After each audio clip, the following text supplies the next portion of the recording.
दोस्तों नमस्कार। Nexon news में आपका स्वागत है। दोस्तों एक बार फिर आपका साथी, आपका दोस्त विनय गोयल आपके साथ में है और आज के वीडियो में मैं फिर से विविधता भरने की कोशिश कर रहा हूँ। इसमें राजनीतिक बात भी होगी और देश दुनिया की जो बड़ी खबरें हैं उस पर मैं अपने विचार रखूँगा। थोड़ा सा अध्ययन के बाद मैं आपसे उस पर अपनी राय भी मांगूंगा कि आप इस वीडियो के बारे में क्या सोचते हैं। दोस्तों सबसे पहली बात तो मैं बात करूंगा एक चर्चित क्या कहेंगे, कुख्यात बाबा के बारे में, जिनको 2018 में हरियाणा पुलिस ने गंभीर आरोपों में बाबा गुरमीत राम रहीम को गिरफ्तार किया था।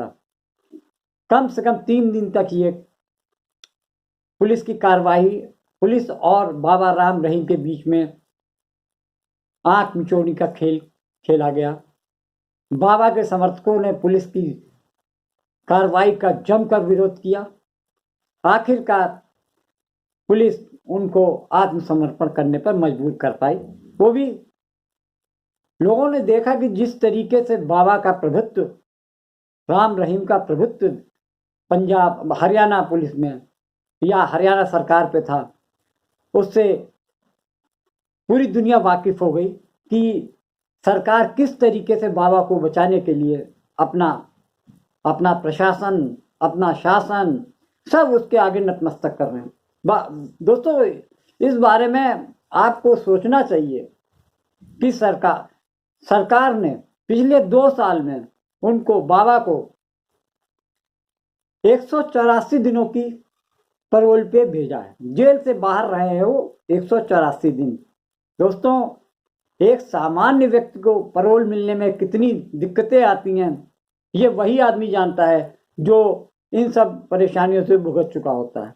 लेकिन बाबा जी पर सरकार की इनायत रही, सरकार की नजरें इनायत रही और उन्होंने 184 दिन तक बाबा को जेल से बाहर रखा और जब भी उनको जरूरत होती है सरकार उनके कदमों में नतमस्तक रहती है और उनकी बात को पूरी तरीके से माना जाता है।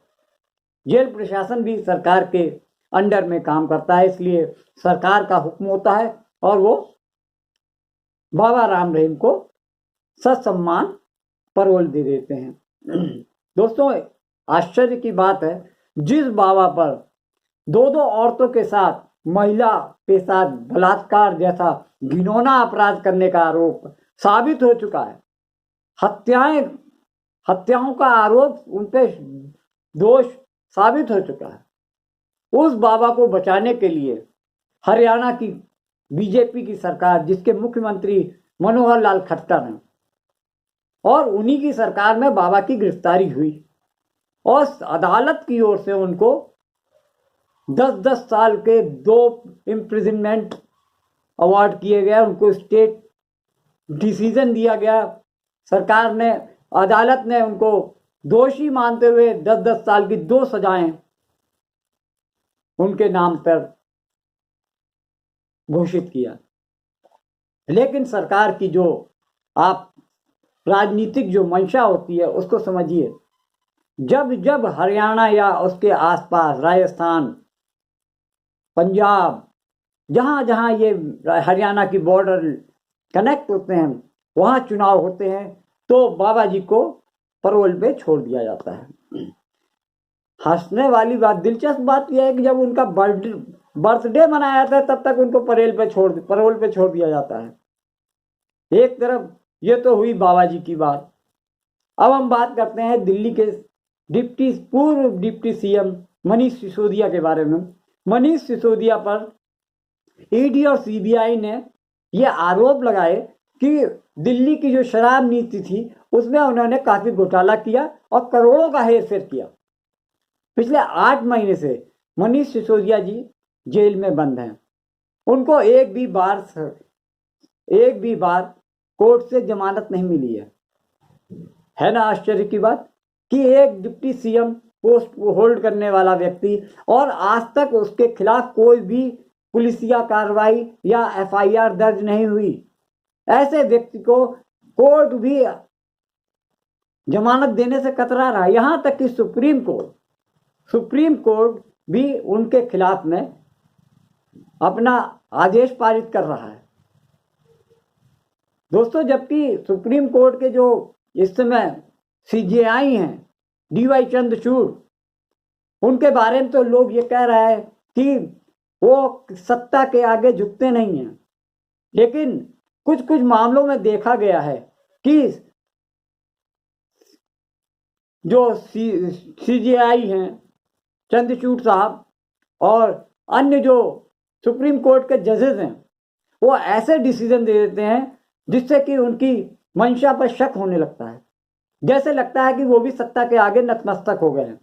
अब मनीष सिसोदिया के बारे में 17 अक्टूबर की एक सुनवाई के दौरान जो जस्टिस संजीव खन्ना थे, उन्होंने सीबीआई और ईडी को लताड़ लगाते हुए कहा कि वेयर इज प्रूफ, इस घोटाले के सबूत कहाँ हैं? एक भी पैसे की रिकवरी आपने की, केवल आपके पास सिर्फ गवाही है, वो भी जिसका कोई पुख्ता सबूत नहीं है। आप गवाहों के बल पे किसी को कितने दिनों तक जेल में रख सकते हैं? आपका ये केस सुप्रीम कोर्ट में 2 मिनट के अंदर खारिज हो जाएगा।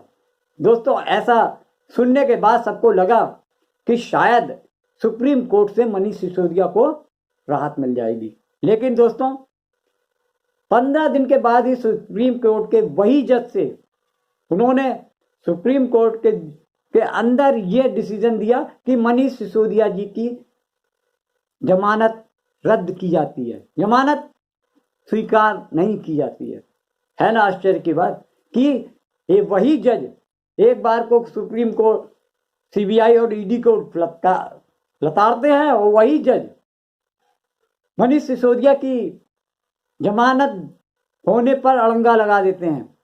ऐसे सब इंसिडेंट्स देखकर ऐसा लगता है कि कहीं ना कहीं सुप्रीम कोर्ट भी सरकार के आगे नतमस्तक है। दोस्तों, जिस तरीके से सुप्रीम कोर्ट ने मनीष सिसोदिया की बेल एप्लीकेशन रिजेक्ट कर दी, उससे तो यही लगता है कि सुप्रीम कोर्ट भी राजनीतिक दबाव के अंदर काम कर रहा है। दोस्तों, केवल मनीष सिसोदिया का मामला नहीं है, ये मामला सत्येंद्र जैन का भी है, जो दिल्ली के पूर्व स्वास्थ्य मंत्री रहे, पिछले लगभग 1.5 साल से पुलिस और ईडी और सीबीआई के चक्कर में फंसे हुए हैं। अभी कुछ दिन पहले ही सुप्रीम कोर्ट से उनको स्वास्थ्य के आधार पर बेल मिली हुई है, इंटरिम रिलीफ मिला, इंटरिम बेल मिली हुई है कि वो स्वास्थ्य की सेवा लेकर स्वस्थ हो सकें। सुप्रीम कोर्ट ने वहां तो रियायत कर दी, लेकिन मनीष सिसोदिया वाले केस में उन्होंने कोई रियायत नहीं दी और वो अभी भी जेल में हैं, जबकि उनकी पत्नी काफी सीरियसली हॉस्पिटलाइज्ड हैं। ऐसे हालात में उनका एक वीडियो जो वायरल हो रहा है कि जिसमें मनीष सिसोदिया अपनी पत्नी के साथ मिलकर रो रहे हैं, लेकिन कानून तो अंधा होता है, क्या किया जाए? उनको तो सबूत चाहिए ना, लेकिन सबूत वो ईडी और सीबीआई से नहीं मांग रहे हैं, वो मनीष सिसोदिया से कह रहे हैं। मनीष सिसोदिया के फेवर में कोई डिसीजन नहीं मिल रहा है। हाई कोर्ट, सेशन कोर्ट, यानी जितने भी कोर्ट हैं, वहां से ये देखा जा रहा है कि विपक्षी के दल के नेताओं पर जो केस किए जा रहे हैं, उनमें ना उनको राहत अदालतों से नहीं मिल रही है। जैसे कि आपको मनीष सिसोदिया फिर जो सीबीआई की स्पेशल कोर्ट होती है, वहां से राहत नहीं मिली। वही हालात उनको दिल्ली हाई कोर्ट से हुआ, दिल्ली हाई कोर्ट ने भी उनको रियायत नहीं दी। और तीसरी चीज, सुप्रीम कोर्ट से भी उनको अपनी एप्लीकेशन कैंसिल होती दिखी। और वो इस निश्चित तौर पे ये साफ हो रहा है कि जो केंद्र की सरकार ये चाहती है कि विपक्ष के जितने नेता हैं उन सबको वो ईडी और सीबीआई के जाल में फंसाकर जेल के पीछे पहुंचा दे, ताकि आने वाले चुनावों में उनको ये नेता जो वास्तव में देश में अपनी छवि बनाने में सफल हुए हैं, उनकी राह में रोड़ा न अटका पाए।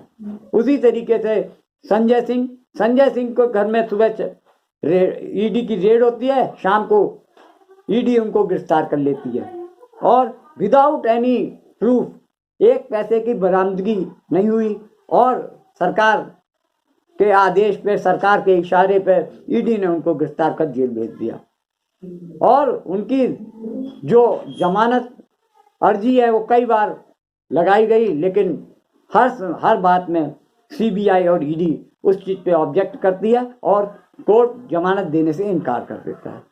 दोस्तों, इस तरीके से जो देखा गया है वो बहुत ही शर्मनाक लगता है कि अदालतों में भी शायद अब राजनीतिक दबाव ज़्यादा पड़ रहा है। दोस्तों, अब हम बात करते हैं देश के उन राज्यों की जहाँ पे बीजेपी सरकारें नहीं हैं, जैसे कि पंजाब में, केरल में और तमिलनाडु में। वहाँ पे बीजेपी सरकार नहीं है, लेकिन वहाँ पर सरकार ना होते हुए भी वहाँ के जो गवर्नर भेजे गए हैं केंद्र की ओर से, जिन बीजेपी कार्यकर्ता या संघ के लोगों को राज्यपाल बनाया गया है, वो वहाँ पर जो मौजूदा सरकार है उनको डिस्टर्ब करने के अलावा कोई उनका काम नहीं होता।